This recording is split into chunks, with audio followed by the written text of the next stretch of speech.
My children were both in elementary school. One was in 4th grade, one was in 5th grade. And what we did was we just walked into the room after school. I believe it was the very next day.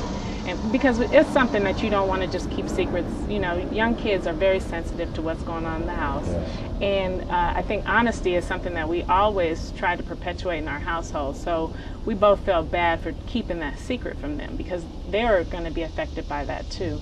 So we went in and I kind of sat down next to them and I said, you know, Mom has something to tell you. And told them, you know, Mommy has cancer. And my oldest child just kind of looked at me, kind of in disbelief. My younger child kind of looked at me and started to cry. You know, he was in 4th grade. He, you know, wasn't really certain what that meant. And so he kind of looked at me and said, "Are you going to die?" And I said, "Mommy's not going anywhere." Good try, but Mommy's not going anywhere. That's right. As a matter of fact, all this means is that Mommy's got to go to the hospital for a little while, and you know, you're going to have to help me recover when I get home, which means you got to be really good for Dad. Right. Really good for Dad. Right. And so they kind of looked and they saw the surety in my face that I wasn't going anywhere, and they said, "Okay." Mm-hmm. And then life went on. Wow, that's amazing. That's an amazing piece of the story there, and it says a lot not only about you but about the strength of your children. So that's amazing. What were your challenges? Because there had to be challenges, and it sounds up to this point that you made a conscious decision to handle this in a very positive way, and that life was not going to stop. But there had to be some challenges. How did you get through those challenges? Where were your support, or who was your support? And how did you keep this focus of, I'm going to get through this situation and my family's going to be okay and life's going to go on? Well, I'd be lying if I tried to even allude to the fact that there were no challenges. The one thing I tried to pride myself on, or I guess not pride myself on so much, but I was not going to be a victim of this disease. It happened to me, but it did not become who I was. So I try to keep everything in perspective from that, you know, from that point of view. So when I was approaching changes that I was going to have to go through, deciding whether I was going to have to go through chemotherapy, you know, what type of surgery I was going to have to go through, those were all very emotional decisions. Yeah. Because it was going to impact the rest of not only my life, but my husband's life, my children's lives. And so I really consulted my mother and a cousin of mine who had previously gone through the treatment for the disease and knew what that looked like in terms of, you know, what type of surgeries, and, you know, had really had a lot of conversation. We even went so far as to get a second opinion to make sure that, you know, we weren't just knee-jerk reacting, but that this was really something that we had to do. But once the doctors told us, yes, this is in fact the way it is, it was kind of like, okay, I'm ready to go. Let's get it done.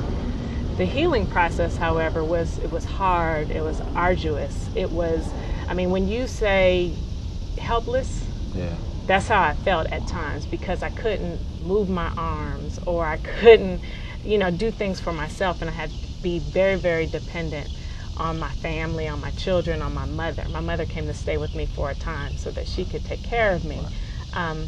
And I know that many of the viewers may not know, I'm not a very dependent person. Not at all.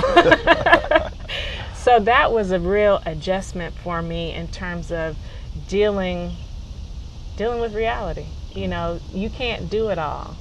And sometimes you got to reach out to God, and God will get you through. He got me through. And one of the reasons I was able to deal with it so well initially when I was told is because I prayed. Yeah. You know, I went back to work, but in my silent, in you know, where it was all storming around me, I kind of went into a corner of my office and said, you know what, I'm going to pray about this. And I believe that that's what got me through. And throughout the process, I mean, there were many times where it's like, this is really getting on my nerves. I want to be able to do this, or I can't help my children, or I can't help my husband, or, you know, my friends. I couldn't see them because I was recuperating. So it was an eye-opening experience that Miss Stephanie is not invincible, yeah. And that you need people, you need your family, you need support. So. What advice would you give to people going through the same thing or similar situation? Because there are a lot of people who are facing a lot of hardships. It may not be breast cancer. For other people, to include a young man that I spoke to earlier, it was finding out that now I'm paralyzed when just the day before I was running around and playing basketball. Or it may be a situation in a home life where now things have totally changed. The economic or financial situation for us has changed, and my whole life has changed. What advice would you give people in terms of getting through and overcoming challenges? The one piece of advice I would say is read the Bible and pray. It really helped me to be able to talk to my friends and read through passages in Scripture to say, you can get through this. And then to talk to people who have gotten through it and talk and see how they have dealt with it. But God will get you through so much. All you have to do is ask. Mm-hmm. And if you don't ask, He may still get you through, but it won't be quite the same journey. Mm-hmm. And in some cases, you may not get through. So I would encourage that relationship with God and whatever God you serve, mm-hmm. be close. Keep them very close. Other than that, you take it one day at a time. If you have a hurdle in front of you and you say, this is too great, the burden is too heavy, I can't get past this, it's going to change my life forever, that's really not going to help you in getting through it. All that's going to do is stop you in front of the barrier and say, whew, that's going to be too hard. And then you'll sit there and you will, for whatever intents and purposes, you will sit there and rot, settle, and just waste your life. There are so many people who have overcome. There's so many stories out there of people who have done so much with so little that, my story, I feel like is nothing compared to those. But if this could help someone to get through breast cancer or to get through any type of cancer, what I would say is early detection is immeasurable. You have to do self-checks. You have to know your own body and know what you're capable of as an individual, and talk to your doctors. Even if you don't have health care, but something is wrong, go to the emergency room. Talk to a friend who has a friend who's a doctor. There's nothing more important than your life. Your children depend on you. If you are a child, your parents depend on you. It's so important. Well, thank you for being with me today. Your story is incredible.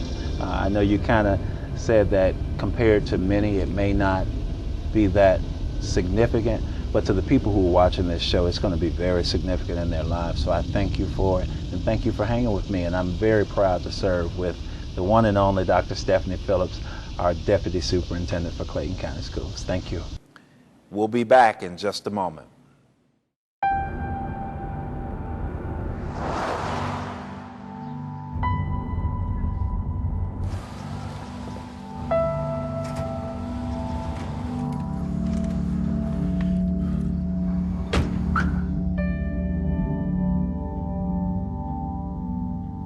Talking to your kids about finishing school isn't easy, just necessary.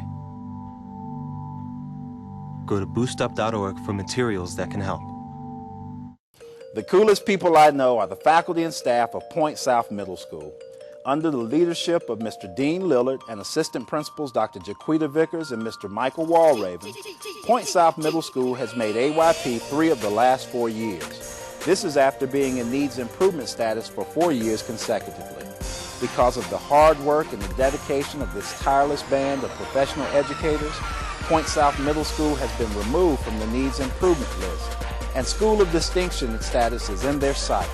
Additionally, the school was one of 2 schools in the nation designated for the prestigious SREB Gold Improvement Award for academic progress in ELA, math, and science over a 3-year period. With students competing and exceeding throughout the state and region in multiple areas to include academics and athletics, it's no wonder why the school's mantra is Point South, where we're headed in the right direction. For their hard work and dedication and their resilience, the faculty and staff of Point South Middle School are the coolest people I know.